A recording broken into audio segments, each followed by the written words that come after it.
So the theory part of chapter electricity is over, and most of the numerical part, in-text numerical from NCERT and some other examples are already taken care of. Today we will specifically discuss about the chapter and exercise of NCERT, जिसमें हम जो questions already कर चुके हैं उनको छोड़ देंगे, जो नहीं किए हैं उनको करेंगे. ठीक है, तो आज ये फाइनल डे है फॉर चैप्टर इलेक्ट्रिसिटी. तो ये आपका एनसीईआरटी का चैप्टर एंड एक्सरसाइज है. पहला वाला क्वेश्चन हम कर चुके हैं. हाँ, piece of wire of resistance R is cut into 5 equal parts. अगर किसी को प्रॉब्लम हो तो व्हाट्सएप कर देना, पूछ लेना. ये वाला क्वेश्चन कर लिया हमने. Which of the following terms does not represent electrical power in a circuit. अब हमको पता है कि P equal to V I from Ohm's law, V equal to I R, तो आई स्क्वायर आर. तो ये भी ठीक है, ये भी ठीक है, और अगर I equal to V upon R करेंगे तो V स्क्वायर अपॉन आर भी ठीक है. दिस इज रॉन्ग, है ना.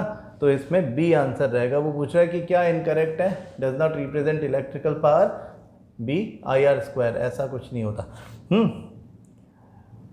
इसको हटा दो. फिर an electric bulb is rated 220 volt and 100 watt. When it is operated on 110 volt the power consumed will be. कितना पावर कंज्यूम करेंगे. अब देखो, इलेक्ट्रिक बल्ब इज रेटेड यानी कि वोल्टेज जिस पर वो ऑपरेट करा जाएगा वो 220 वोल्ट रहेगा, और उसका पावर जो है वो 100 वाट है. तो उसका जो फिक्स्ड रहने वाली चीज़ है दैट इज़ रेजिस्टेंस, वो निकाल दो. क्योंकि देखो, बल्ब आप यूज़ करोगे पैरेलल कॉम्बिनेशन में. पैरेलल कॉम्बिनेशन आप सोचो कि मैं P इक्वल टू वी आई निकाल लूँ, वी आई से करंट निकाल लूँ, और फिर करंट तो क्या है कि पैरेलल कॉम्बिनेशन में हर किसी रजिस्टर में, हर किसी अप्लायंस में अलग अलग जाता है अकॉर्डिंग टू पावर. हम V कांस्टेंट है हमारा, हम उस हमारे अप्लायंस का पावर दिया हुआ है, हम रेजिस्टेंस निकाल लेते हैं. और रेजिस्टेंस के लिए फॉर्मूला होता है P equal to V square upon R. हाँ, रेजिस्टेंस के कंटेक्स्ट में पावर ये रहता है. तो R can be calculated, R को यहाँ रख दें, P को यहाँ रख दें, वी स्क्वायर अपॉन P. मतलब 220 का स्क्वायर यानी 220 इंटू 220 अपॉन पावर है 100. 22 इंटू 22 हमने थोड़े दिन पहले भी किया था ना, 484 होता है. याद हो गया होगा. नहीं याद हुआ है तो कर लो. 22 इंटू 2 44, फिर 22 इंटू 2 44 प्लस 4 48, तो 484. दिस इज 484 ओम. इतना रेजिस्टेंस हमारे इस जो भी था ये इलेक्ट्रिक बल्ब था उसका हो गया. तो अब 484 ओम वाला 484 ओम वाला हमारा जो बल्ब है वो जब 110 वोल्ट पे ऑपरेट किया जाएगा तो पावर कंजम्पशन कितनी होगी. This is the question. तो P equal to V square upon R. V square की जगह आप 110 लिखोगे. 110 इंटू 110 अपॉन आर आपने निकाला है 484. तो इसको सिंप्लीफाई कर लो. मतलब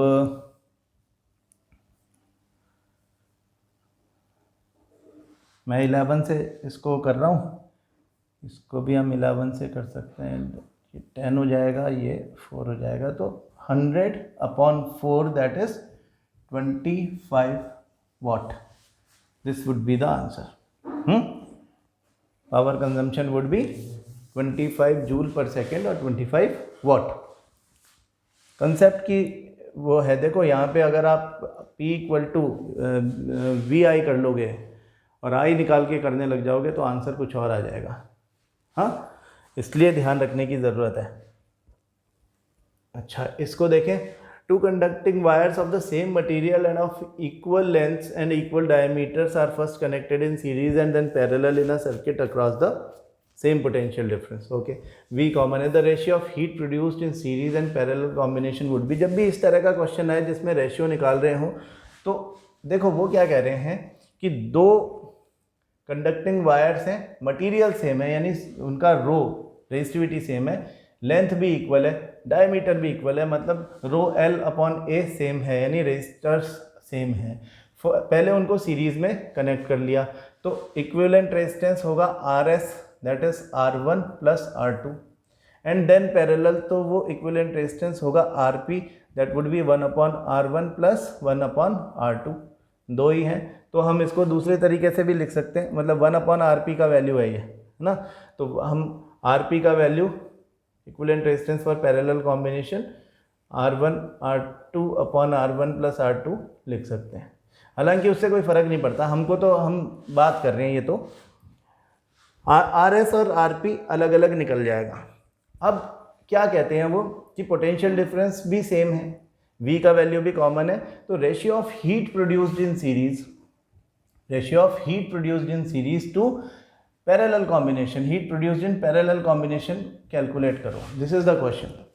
हाँ, सबसे इंपॉर्टेंट है क्वेश्चन समझ जाएं और ये समझ जाएं कि व्हाट ऑल इज गिवन।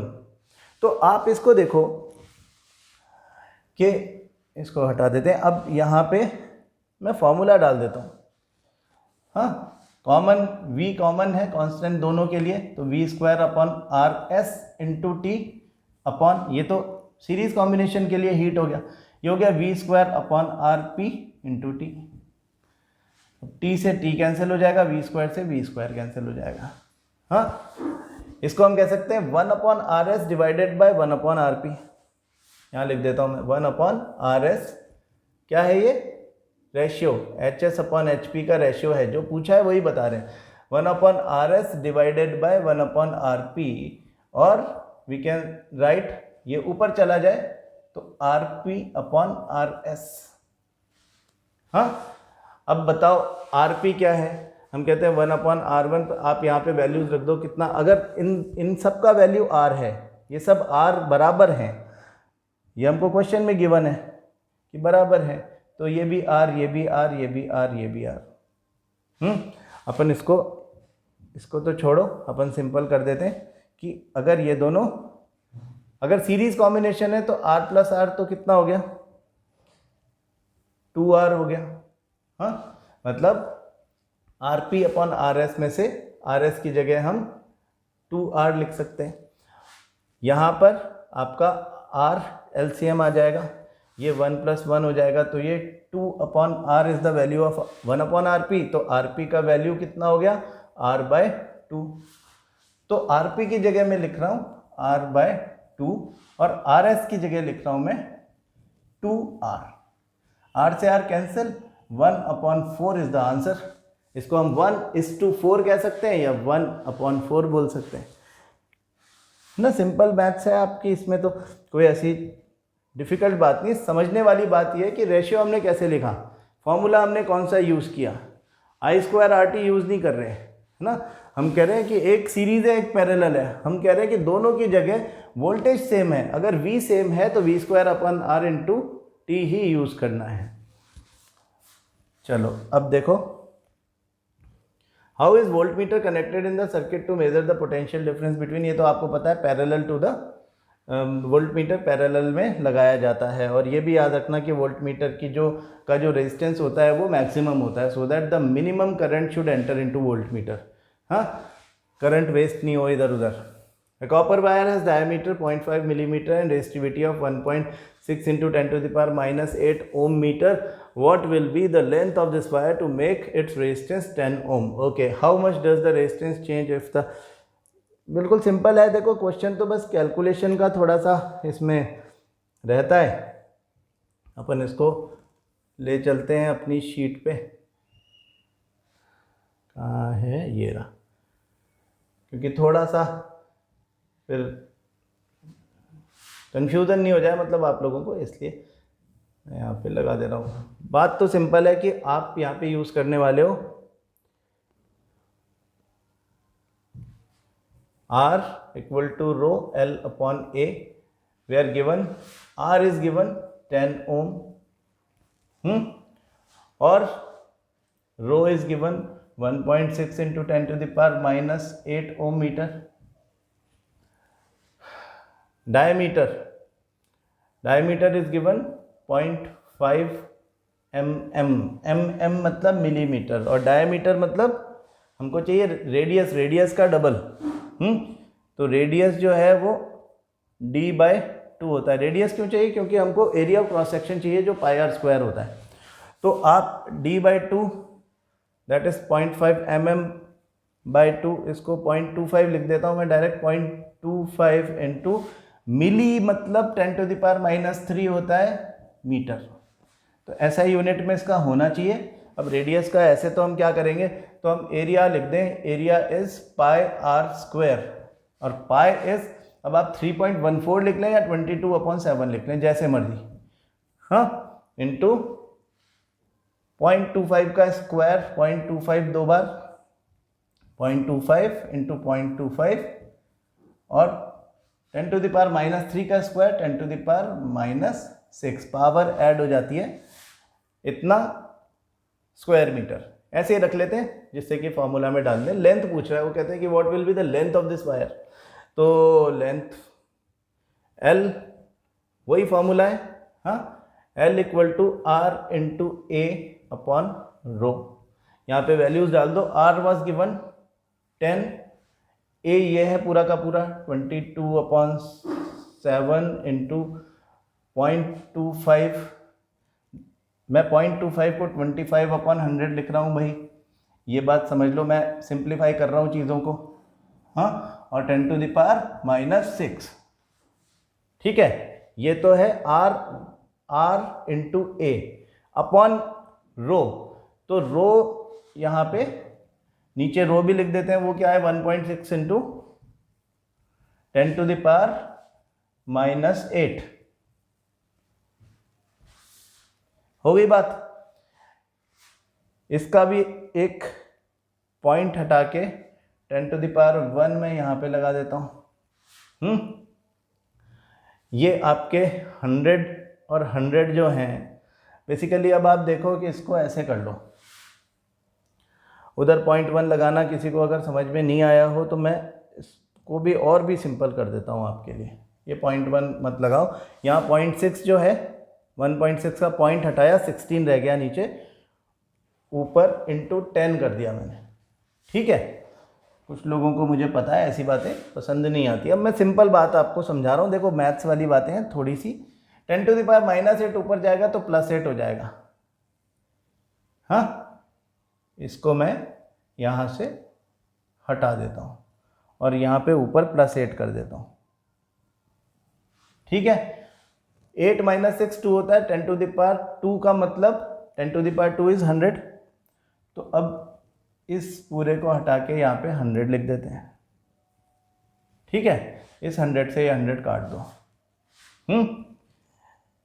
ये 2 0 से ये 0 और ये 0 काट दो, तो 10 वाली सारी चीज़ें गायब हो गई। Length = 22 into 25 into 25 upon 16 into 7 हो गया कि नहीं हो गया? हाँ, हो गया। 25 इंटू 25 625 होता है ना, इंटू, अच्छा 22 और 16 को और सिंप्लीफाई कर देते हैं, इसको 11 इसको 8 कर देते हैं, तो 11 इंटू 625, 7 इंटू 8 इज 56। अब थोड़ा सा टाइम बचा लेते हैं क्योंकि ये तो कैलकुलेशन करना पड़ेगी, तो कैलकुलेटर उठा लेते हैं। 11 इंटू 625 डिवाइडेड बाय 56 क्या बना? 122.76।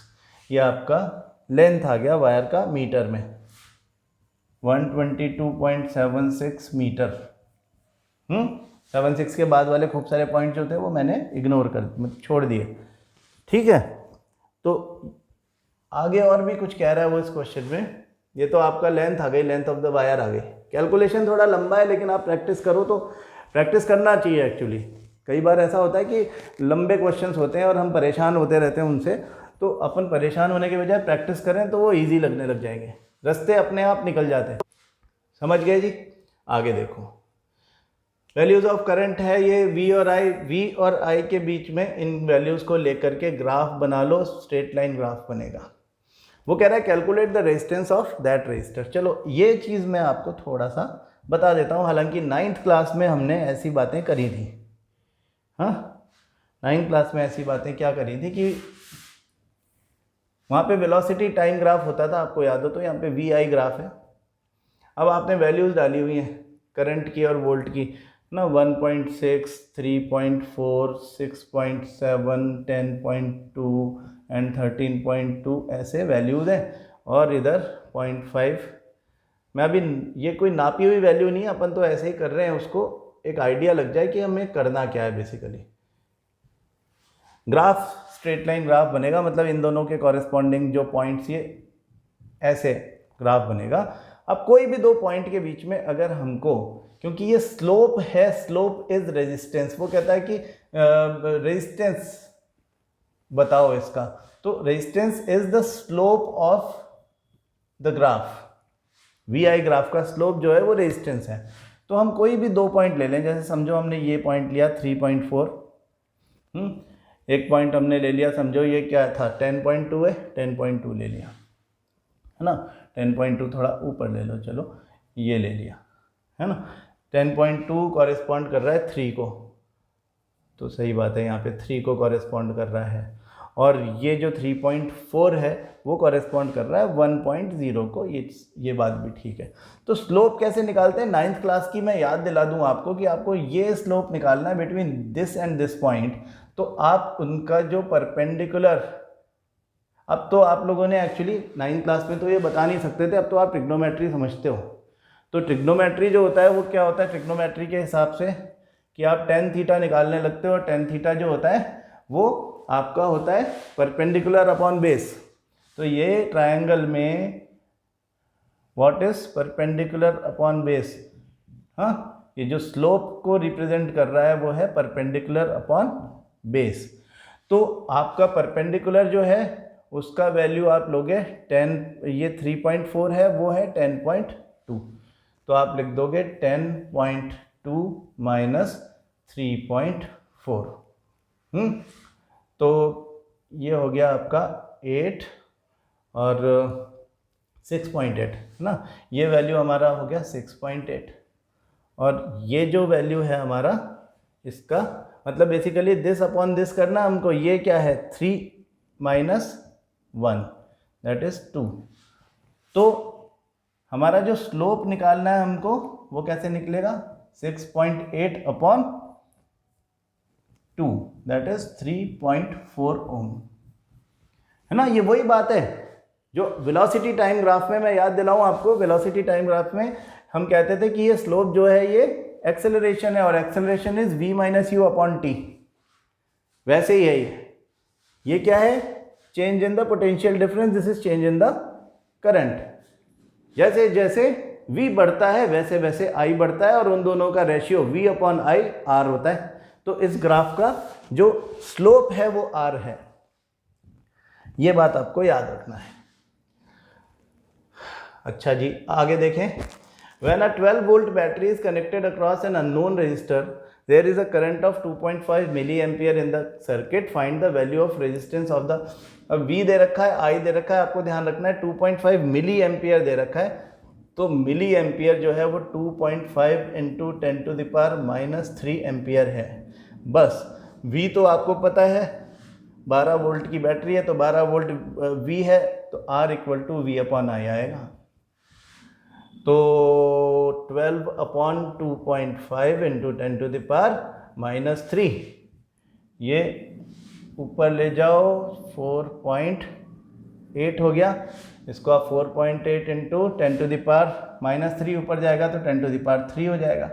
या तो आप ऐसे लिख दो 4.8 इंटू 10⁻³ ओम, या इसको आप 4.8 10⁻³ को किलो बोल सकते हैं, तो किलो ओम भी बोल सकते हो आप इसको। ऐसा करना ज़रूरी नहीं है लेकिन कर सकते हो। क्वेश्चन सिंपल है, इसमें कोई ज़्यादा वो नहीं। अच्छा, a battery of 9 volt is connected in series with resistors, ये इतने सारे रेजिस्टर से कनेक्टेड है, ठीक है। रेस्पेक्टिवली हाउ मच, ये सब सीरीज में कनेक्टेड है, how much current would flow through the 12 ohm resistor. आपको ये नॉलेज होना चाहिए कि टोटल करंट निकाल लें आप इसका पूरा R निकाल के, RS equivalent resistance for series combination. तो करंट आ जाएगा V अपॉन R, और सीरीज कॉम्बिनेशन है इसलिए सबका एक बराबर ही करंट जाएगा, हर रजिस्टर में एक बराबर करंट जाएगा। तो 0.2 plus 0.3, 0.5 plus 0.4, 0.9 plus 0.5 that is 1.4 और 1.4 प्लस 12 13.4 ओम। ये किया था क्या क्वेश्चन पहले, मैं भूल गया हूँ किया था कि नहीं किया था। तो 13.4 ohm is the total resistance series, इसको हम आर एस बोल सकते हैं, equivalent resistance for series combination. तो current I equal to V upon R that is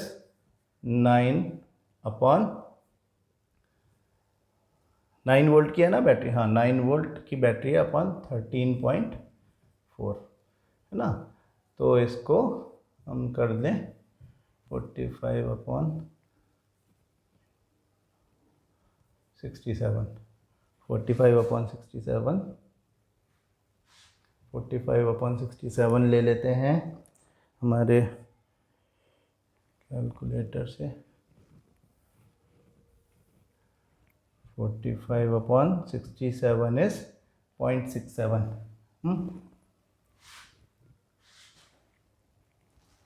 तो 0.67 आपका इसका करंट आ जाएगा, ये करंट सब में चलेगा। हाउ मैनी 176 ओम रजिस्टर्स, ये वाला क्वेश्चन किया था हमने थोड़े दिन पहले। क्या याद रखना है, इनको पैरेलल में कनेक्ट करना है। 1 upon R P equal to 1 upon R plus 1 upon R plus 1 upon R, कितने भी हो सकते हैं, एन।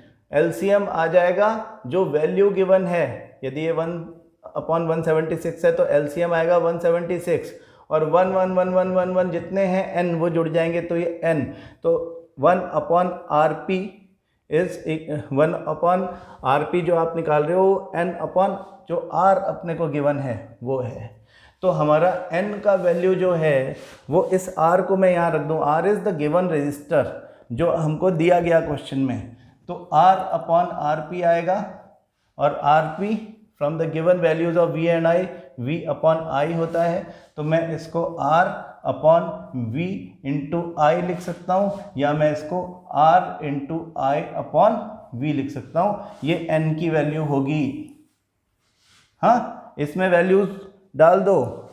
कितना डालोगे, आर क्या डालोगे 176, I is 5 ampere, voltage is 220 है ना, हाँ 220 है। तो बस ये हो गया 44 और ये हो गया 4। 4 resistors of 176 ohm each would be connected parallel so that 5 ampere current can be drawn from a source of 220 volt. This is the answer. ये थोड़े दिन पहले भी किया था, अपने आप भी करके देखना। This is a very very important question. Show how you would connect 3 resistors. ये क्वेश्चन में ये वाला अपन कर चुके हैं, इसको अभी नहीं करवाऊंगा, आप अपने आप करना इसको, है ना। हमने अपने टेस्ट में भी ऐसा क्वेश्चन किया था 9 ओम के साथ में, और इन टेक्स्ट क्वेश्चन में भी ऐसा किया था। 3 क्वेश्चन कर चुके हैं ऐसे। Several electric bulbs designed to be used on a 220 volt electric supply line are rated 10 watt.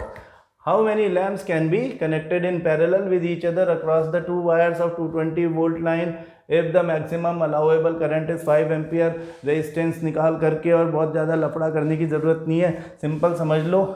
N equal total power is NP equal to V into I, ऐसा है, ठीक है। पावर इतना है, total power to be consumed in the circuit when V is 220 and I is 5 ampere. तो N would be equal to V into I upon P, that is 220 into 5 upon 10, that is 22 into 5 110। 110 bulb लगेंगे तो 5 ampere current consume हो जाएगा। यही है ना question, कि और कुछ है? यही है, कितने नंबर ऑफ बल्ब पूछ रहे हैं, है ना, कि कितने करंट हम, कितने बल्ब हम, हाउ मैनी लैम्प्स बोलते हैं ना, how many lamps are to be connected in parallel with each other across the 2 wires of 220 volt line. Simple है बिल्कुल। A hot plate of an electric oven, ये वाला क्वेश्चन भी मैंने आपको करवाया था। 3 अलग अलग कंडीशन, सेपरेटली, सीरीज और इन पैरेलल। हाँ, देखो 2 दिन पहले का video. Compare the power used in the 2 ohm resistors in each of the following circuits? अच्छा, this is a good question, चलो इसको देखते हैं। ये मैंने नहीं करवाया आपको। अब आप एक काम करो, आप इसको, ये क्वेश्चन नंबर 14 है, पॉज करो, अपने आप करो, है ना, देखते हैं आता है कि नहीं आता है। फिर मैं तो करवा ही रहा हूँ, है ना, लेकिन पहले पॉज करके अपने आप दिमाग लगाओ, देखते हैं समझ में आता है कि नहीं आता।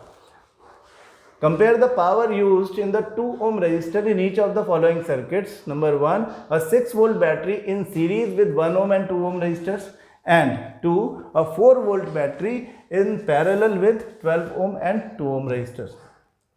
बात समझ जाओगे तो क्वेश्चन इजी हो जाएगा। हमको power consumed in 2 ohm resistor दिखाई हुई है, दो कंडीशंस हैं। नंबर 1, पहला कंडीशन क्या है, देखो 6 वोल्ट की बैटरी दो रजिस्टर से कनेक्टेड है, एक है 1 ओम, एक है 2 ओम। 6 वोल्ट की बैटरी इनके साथ में कनेक्टेड है, ठीक है, एक कंडीशन है ये। और दूसरी कंडीशन है 4 वोल्ट की बैटरी है, दो रजिस्टर्स हैं, एक है 12 ओम का और दूसरा है 2 ओम का। हाँ, और बैटरी है 4 वोल्ट की। आ रही है बात समझ में? This is the condition.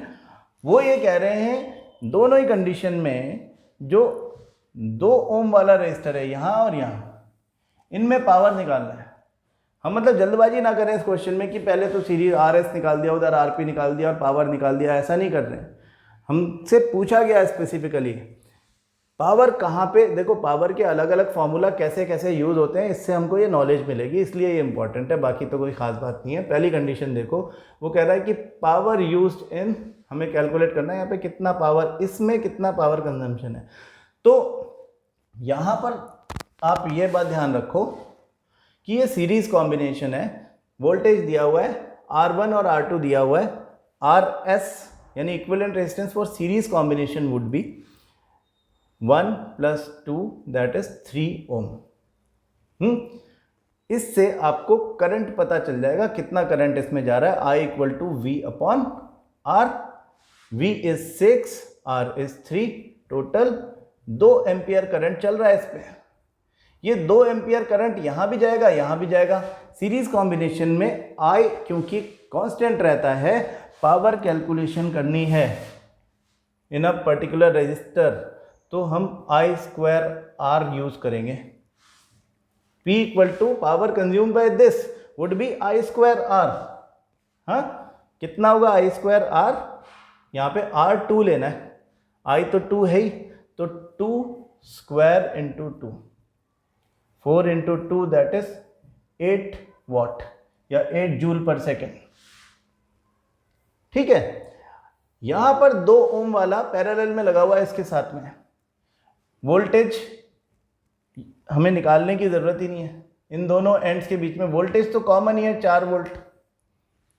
तो यहां पर इसका पावर निकालना है तो I1 I2 निकाल के नहीं होगा।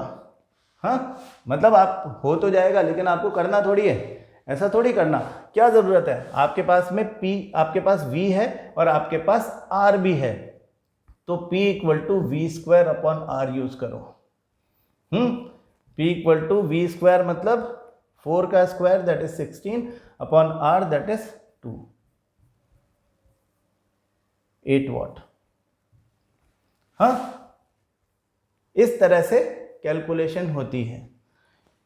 हाँ, अगर हम सीरीज कॉम्बिनेशन में यूज करेंगे तो I कॉमन है, इसलिए I²R यूज करेंगे। जो वाला R की बात हो रही है वही वाला R यूज करेंगे, और इधर भी जो वाला R की बात हो रही है on the formula V²/R, V is common in both the resistors, ठीक है। कंसेप्ट क्लैरिटी वाला क्वेश्चन है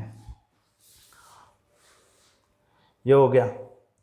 चलो आगे चलो, एडवर्टाइजमेंट आ गए, एडवर्टाइजमेंट आ गए, बढ़ा दो बढ़ा दो बढ़ा दो, कहाँ गए, अरे यार, हाँ ये आ गया।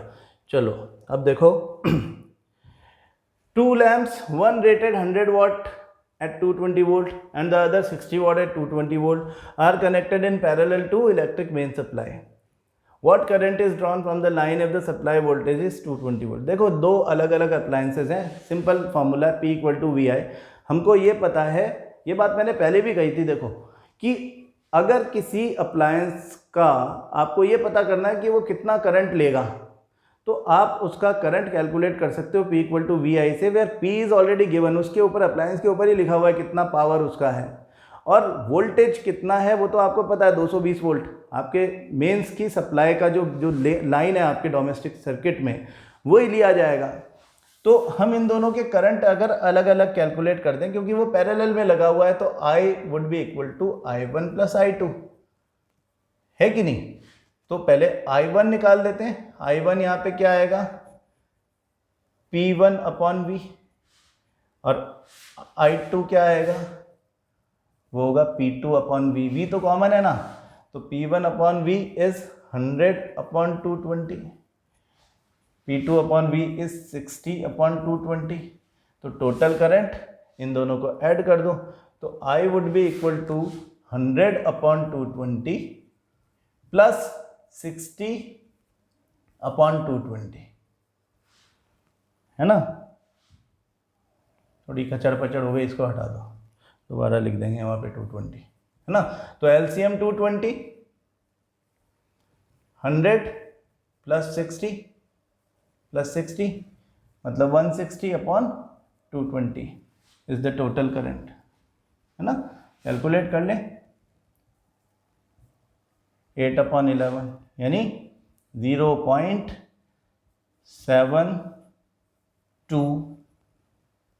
फिर 7 आ जाएगा तो इतना ही छोड़ देते हैं. 0.72 ampere would be the total current drawn from the line by both the lamps, 2 lamps. ठीक है. विच यूजेज मोर एनर्जी, ये वाला क्वेश्चन मैंने करवा दिया था भैया आपको 1-2 दिन पहले, ना? Electric heater of resistance 8 ohm draws 15 ampere from the service mains 2 hours. हाँ, मतलब 2 घंटे में वो कुछ लैंग्वेज का वो है. Calculate the rate at which heat is developed. ये बात हो गई है शायद कि rate at which heat is developed in the heater का मतलब पावर पूछ रहा है ना? तो आप ऐसे समझ लो कि H equal to P upon T है.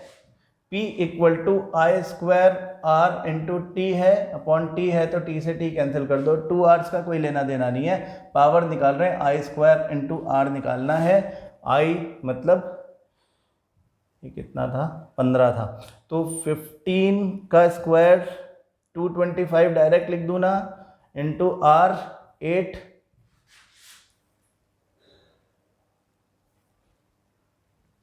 1800, ये भी शायद किया था हमने, 1800 जूल इतना heat, sorry 8 joule per second, है ना? 1800 जूल पर सेकेंड. टाइम नीचे था ना डिनोमिनेटर, मतलब ये आप 1800 वॉट भी लिख सकते हो, और 1800 joule per second would be the rate at which heat is developed. ठीक है. Explain the following. Why is tungsten used almost exclusively for filament of electric lamps. उसका मेल्टिंग पॉइंट बहुत ज़्यादा है, 3380 डिग्री सेल्सियस है. तो इतना ज़्यादा जो मेल्टिंग पॉइंट होता है, तो इसका मतलब वो बहुत ज़्यादा हीट एब्जॉर्ब कर सकता है, और फिर कुछ हीट को वो लाइट की फॉर्म में एमिट करने लगता है without melting. Why are the conductors of electric heating devices such as bread toasters and electric irons made of an alloy rather than the pure metal? alloy का resistivity ज़्यादा है तो उसका रेजिस्टेंस भी ज़्यादा होगा, तो उसका heat equal to I square R T भी ज़्यादा होगा. हाँ, उसके अलावा हम जो अलॉयज़ यूज़ करते हैं वो ज़्यादा मेल्टिंग पॉइंट वाले होते हैं, तो वो ज़्यादा हीट बर्दाश्त भी कर लेते हैं. Why is the series arrangement not used for domestic circuit? Because multiple appliances are simultaneously used and they all are designed to work at a higher voltage.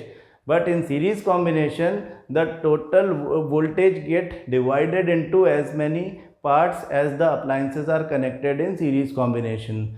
So in such situation no appliance will get adequate amount of voltage and no appliance would work in that situation. So we connect them in parallel combination.